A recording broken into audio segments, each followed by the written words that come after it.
they're not cold, but they're not as open as Americans are. So it's very weird for somebody to walk up to them and say, "Hi, how are you?" Because that's not what they do. Like in the Soviet time, if somebody said that, that means they want your personal information to get money from you. And so the Russians, they've just become used to not talking to people because they don't want things taken from them. And so if you try and talk to a lot of the older people, they'll look at you weird and say, "Why are you talking to me?" But the younger people, they're a little more open and they'll want to talk to you, especially if you're an American, because they like Americans, the younger people. So that's something to know about, is that it's hard for them to open up. But when they do, they're super nice.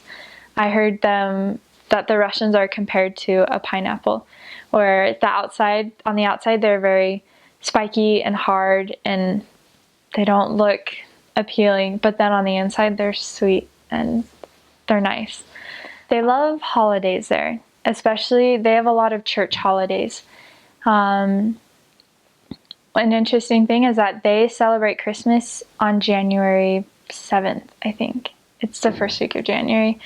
And they actually put up their Christmas tree and hand out presents on New Year's Eve. So they celebrate New Year's Eve more than Christmas. Christmas is more spiritual.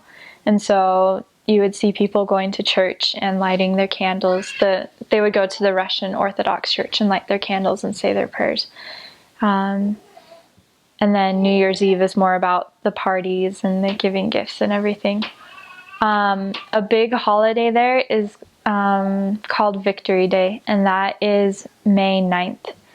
And Victory Day is the day that Russia ended, or when the World War II ended for Russia on May 9th.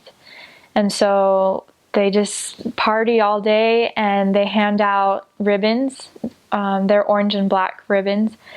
I actually have a couple, and they just hand them out for free. And they have parades, and they just celebrate the day that they gained victory. They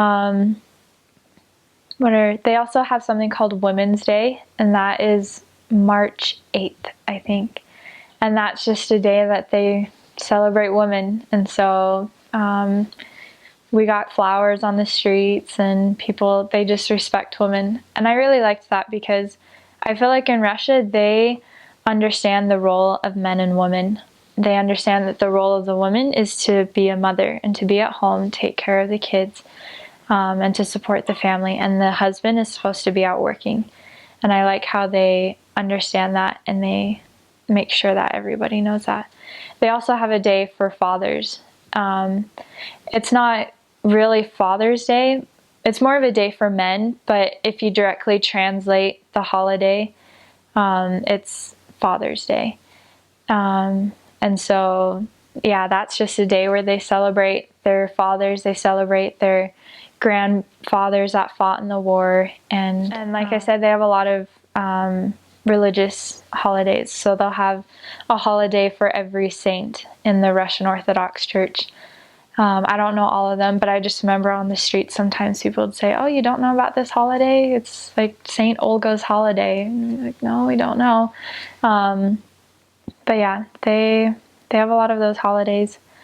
They love icons. They have, in the Russian Orthodox Church, they have icons. And so if you go into a Russian house, you will see icons in the corner. And that's what they pray to, is these icons. And if you ever go to visit a monastery or a Russian temple, you need to make sure, at least for the woman, you have to cover your hair. In our mission, we were able to go see these temples as long as we took off our name tag, and as long as there wasn't a we call it a sacrament meeting, but I don't know what they call it. Like, as long as there's not a mass or a meeting going on, then we can go and see the church or the temple, as long as we respect their traditions by covering our hair and wearing long skirts.